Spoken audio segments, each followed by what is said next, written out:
Merci de nous retrouver sur ce plateau spécial au compte de la 6e édition du symposium Mine Guinée. Pour ce nouveau numéro, je reçois pour vous Dr Pascal Rey. Il est le président directeur général de Nsouco. Monsieur le directeur, bienvenue.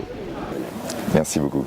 Pour commencer, vous êtes présent à ce 6e rendez-vous du symposium Mine Guinée. Que pensez-vous de l'organisation d'un tel événement qui réunit à Conakry le monde minier? J'ai participé à plusieurs de ces salons et c'est vrai qu'il prend de plus en plus d'ampleur. Et pour aussi avoir participé à d'autres salons sur le continent, je pense que c'est vraiment un des plus gros salons qui réunit les acteurs du secteur minier en Afrique et je dirais peut-être même au-delà, autour finalement d'un seul pays qui est la Guinée. Dites-nous, Monsieur Rey, que peut-on retenir globalement en parlant de la gestion des impacts sociaux liés à l'exploitation en Afrique en général et particulièrement en République de Guinée? De plus en plus de compagnies ont fait évoluer leurs approches au niveau de la gestion en général du risque social et plus particulièrement des impacts sociaux, à savoir qu'on est maintenant dans des approches qui sont plus construites avec des stratégies sur du plus long terme.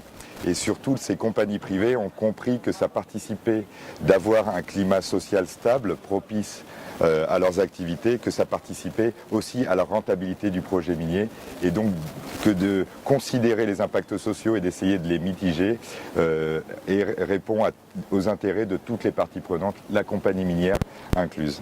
Pensez-vous que l'organisation d'un tel événement en Guinée permettra à toutes les entreprises minières évoluant précisément dans la région de Bokeh de prendre en compte réellement le souci lié à la gestion des impacts sociaux en Guinée? Je pense que c'est un des mots qui est sorti dans le panel que je modérais ce matin à plusieurs reprises, c'est l'anticipation.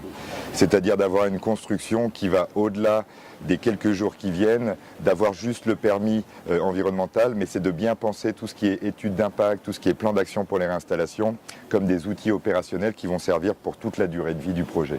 Pensez-vous que l'organisation d'un tel événement en Guinée permettra à toutes les entreprises minières évoluant précisément dans la région de Bokeh de prendre en compte réellement le souci lié à la gestion des impacts sociaux en Guinée? Il y a des nouveaux outils qui sont créés par le gouvernement.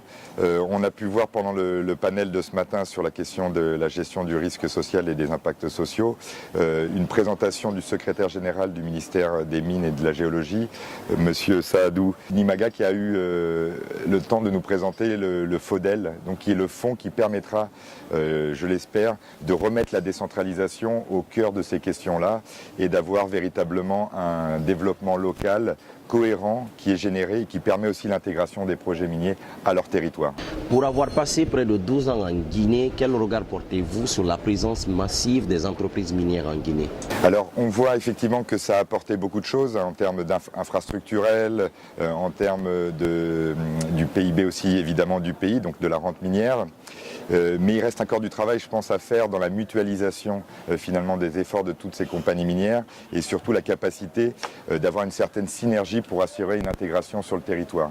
On voit qu'il y a des autorités qui sont en train de créer tous ces outils et maintenant les grands enjeux vont être autour de la mise en œuvre de ces outils, mais il est certain qu'il y a une évolution constante finalement et que la Guinée, et on le voit dans la sous-région, est un des pays les plus dynamiques au niveau du secteur minier, mais également que tous les autres pays autour ont un regard vers la Guinée et tout ce qui est son corpus réglementaire pour voir finalement et tirer de l'expérience guinéenne des points positifs pour leur pays autour et de la sous-région.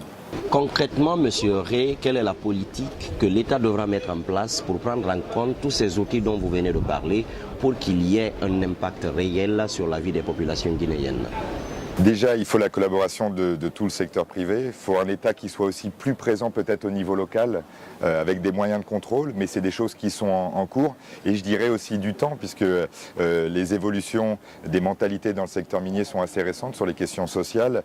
Et donc maintenant, il faut arriver à mettre en œuvre ces nouveaux postulats, ces nouvelles positions, à la fois des compagnies minières, mais en général des différents acteurs et des différentes parties prenantes du secteur.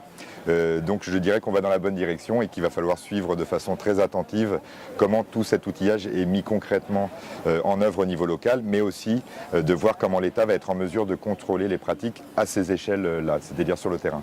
Parlant du niveau local, quel regard portez-vous sur la politique de contenu local mise en œuvre par le gouvernement guinéen? Alors ça, je vais vous donner un exemple très concret. Comme vous l'avez dit, je suis le président directeur général de Insuco, qui est une société au départ guinéenne, qui est devenue maintenant un groupe mondial, puisqu'on a des bureaux dans beaucoup de pays d'Amérique latine, des Caraïbes et de l'Afrique. Et on travaille aujourd'hui dans une trentaine de pays, notamment sur ces questions minières. Et donc ces sociétés-là, guinéennes au début, il y en a plusieurs, qui se sont construites aussi autour du secteur minier. Et on espère que ça va continuer et que tout le monde va jouer le jeu. Mais encore une fois, l'État doit être présent pour contrôler effectivement que pour des compétences égales, ce sont des entrepreneurs guinéens, des sociétés de droit guinéens qui jouent le jeu du pays, qui soient mis en avant dans le cadre du processus de développement d'un projet minier. Merci Monsieur Rey d'avoir répondu à notre invitation. Mesdames et messieurs, c'est la fin de cette séquence. Nous vous donnons rendez-vous pour un autre numéro.